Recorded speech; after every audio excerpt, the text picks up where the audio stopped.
Hey everybody, Aaron J. Anderson here. In this video, I'm going to talk about this thing right here. So we lowered the light just to see if we can get the shadows off. Now with the flash off is what you see is what you get. When you turn the flash on, that is a beautiful, amazing hand strap, and I'm loving it. I would say maybe about, maybe 6 years ago or more, probably more, I stopped using neck straps because those absolutely get in the way for me. I know some people just love them, but for me, they usually just completely get in the way, especially doing video, photography, anything. Anytime you get in a situation, they're hanging in your face, then you take it off, and now they're in front of the camera, and it's just like, what a bummer. So I stopped using those. Then I would only use them if I go on vacation and I just want to, leave the room and just have my camera with me, and I'd use that. But a long time ago, I just completely did without those, and I started just carrying the camera in my hand and doing the photos and stuff. And when I'm not using it, I would put it in the bag and then open up the bag and bring it back out. And then I started getting into Spider camera holster, I guess they're called. It's like a little ball that goes on here, and then the little receiver goes on your belt, and you just clip it in there, and it kind of hangs there like that. Started using those, especially for weddings. Then I started using Peak Design when I started getting in into their Peak Design everyday slings, which I absolutely love. And so then I got into these. Now, why I got the Peak Design ones is because they're very flat, and it works really good with this hand strap, because you can see the hand strap comes with a little piece that tightens up right there to complete the circuit, basically. And the Peak Design comes in real handy. I was on a European trip like 3 months ago, and I didn't have this, and I didn't have my neck strap because I don't use those anymore, and I would just hold my camera. And one of the times I was actually hanging over the bow of a boat taking a photo, and I'm not going to show the photo because it didn't come out too good anyways. And as I was taking the photo, I was looking like this, and then I kind of bumped the edge of the divider of the other people's balcony, basically, and I went like that, like, oh my gosh, and my heart like sunk because I almost dropped my camera, and that would have went straight down.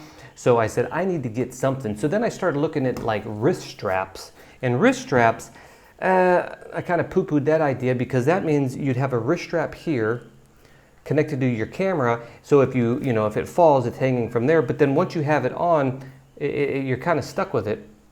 In order to get your hand to put your camera down somewhere, you'd have to take the strap off, and I know Peak Design has a nice one, but I just didn't want to be like tethered to my camera all the time, because I do put my camera down a lot, especially if I'm fixing the hair or the clothing of a model, or fixing a speed light, or just grabbing anything in general. I don't want to be tied to the camera, and I just want to put it down.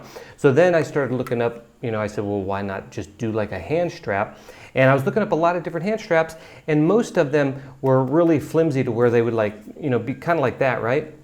And you'd have to, move your hand into the strap. But this keeps its curvature like this, and it's just easy in and out. I mean, you put it in, you use it, put it down, and there's just like no fuss. So it's really, really cool.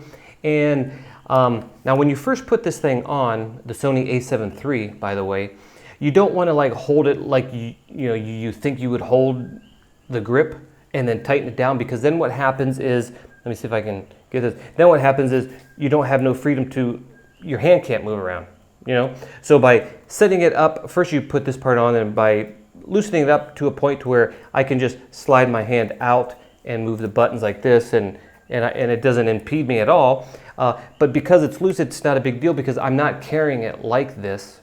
I'm only having it here, and the way this works is if I just lightly hold, like if you hold the camera like this, it kind of wants to swing up and out. And if you hold it this way, it wants to swing down. But when you lightly hold it like this, it just has this nice little, I don't know what you call that, your balancing act, I guess. And it's, when I'm walking around now, I don't have to grip this really tight to hold onto it unless it falls. I just kind of dangle it from my fingers, and this keeps it there, and you don't have any accidental drops or whatever. And then if I want to put this away, if I want to grab something, let's say we're walking and I just want to grab something, or I'm shopping, or like if you're on a street, like in Paris, for instance, we wanted to get a coffee, so I just snapped it to my belt real quick, grabbed the coffee, and with one hand I can pull it back out and take photos. Now I'm not one to just leave it on my belt and just walk around town with a, you know, an A7 III just plastered in my belt. I would put this away in the sling and only put it there if I need to grab something or use my hands or whatever. And so it worked out really good. Now I was going to show you some photos. And this one here, I was just sitting on the train and my wife happened to take a photo of me just for whatever. And you can see how I was taking photos and we had to get in the train quickly. And we literally had to just kind of jump in there. And when I got in there, instead of putting this in the bag, because I knew we were going to go just a few, you know, stops down, I just clipped this to the belt, and you can see how it just, even with this on and the capture clip, it just holds right there in my lap. And I have it actually I have it set up so it's tilted in, because if it's tilted out, I just feel like something can maybe hit it because it's pointing behind me. I'd rather have it in front of me. That way I can just kind of use this hand to block it or whatever, because I don't use any filters on there. And even with that on there, it worked great. Now here's a shot too of this thing on the tripod, and you can see that it just works just as good on a tripod as it does on my belt or in my hand or in my bag, and I'll show you a photo of it, and it fits right in there. I mean, it just completely doesn't get in the way. It's nice and soft and pliable, but it stays open. And so you can see by using the capture clip, it's very low profile. It works with this beautifully. It goes on and off tripods and stuff like that. Now, one thing you do when you put this on, you're gonna wanna, it comes with different pieces for, depending on the camera you have, because it has to go kind of like right in order this to have the right angle to it, because you don't want it too far forward or too far backward. And it comes with a couple pieces. One thing I noticed is when I put this on and I opened up my battery door, as you can see here, the battery door wouldn't open because this actually goes a little lower, blocking the battery door. And in the hotel room, I had to modify that with, and I only used the steak knife because that's all I had. And all I did was just cut the very bottom of this piece that you need to put on here, just enough to clear the battery door, as you can see there. So it doesn't get in the way at all now, it just opens straight up. And I did that with a steak knife, so if you're at home and have better knives to do that with, or a Dremel or anything else, you could do it very easily. So that's one modification you have to do using the piece that it's supposed to be made for, you know, the Sony cameras. The other pieces won't fit at all. In fact, I used one of the other pieces for another camera on this side, and the only reason I did that is because I hate those little metal neck strap nubs there, because sometimes I'll put my camera down on the ground like this and those always get all tore up and beat up and jagged and splintery feeling. So by putting that there, that kind of protects that little thing there. And then if you do that, you're gonna have to cut this one off as well, because then you won't be able to access the door. So that's something if you want to do or not. Other than that, it's pretty straightforward. When you put this little piece on the right, I don't know if you guys can see that. You can see how you just put it right over the little camera strap, eye loop, or whatever you want to call it there. And then it comes with a screw with an Allen wrench, and you just put the screw through the hole on the back of this, which then threads through the camera strap nub, and then you just tighten it down, and the screw digs into itself, basically screwing into itself, and it's pretty sturdy. Now it's kind of nice that this kind of comes up really high like this. You guys can see that? Because I can actually kind of hold it between my fingers here. I'm exaggerating a little bit, but you can see it just leaves a kind of a nice feel right there. My thumb doesn't slide off. It's, it's kind of a nice little guard there. And again, if you do it right, you can just bring your hand out and manipulate all the buttons, and it almost feels like it's not even there if you do it right. If you do it too tight, you're gonna be like, oh, this thing sucks. And when you put this thing in, let's see if I can show this. There's a little button, like this little plastic thing here.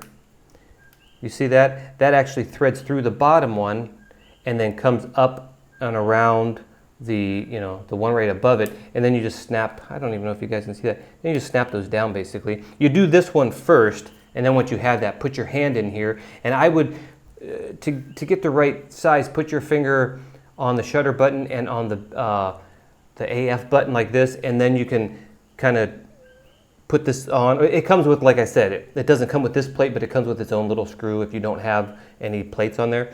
And then screw it down a little bit and just kind of adjust it till it feels a little snug, and once you tighten it down, it's pretty much good to go. What other things? I don't know, that's about it. It works really, really nice, and then now I can carry my camera for literally hours, because when we were in Paris and Vienna and Budapest and all that, I walked around for like 10 to 12 hours with this, just dangling from my fingers, and every once in a while, of course, I would put it in my bag or we would eat. So anyways, if you guys have any questions with this, let me know. They do come in different colors too. I actually got the rust color. The link is in the description if you want to purchase this. And I have the link to the rust color because it matches the Sony rust colory orangish accent, so I think it looks really nice. Anyway, that's it. Stay tuned for I'll be doing a couple different videos here and there, but I will be doing a video on how the Sony a7 III actually performed on 2 months in Europe as a travel camera, and also the Tamron. I'll be doing an update review on the Tamron 28-75 for travel because I already did one on portraits, and stay tuned to that. Please subscribe, it really helps out. It's free, it's easy, just click it real quick, and we'll talk to you next time. Bye.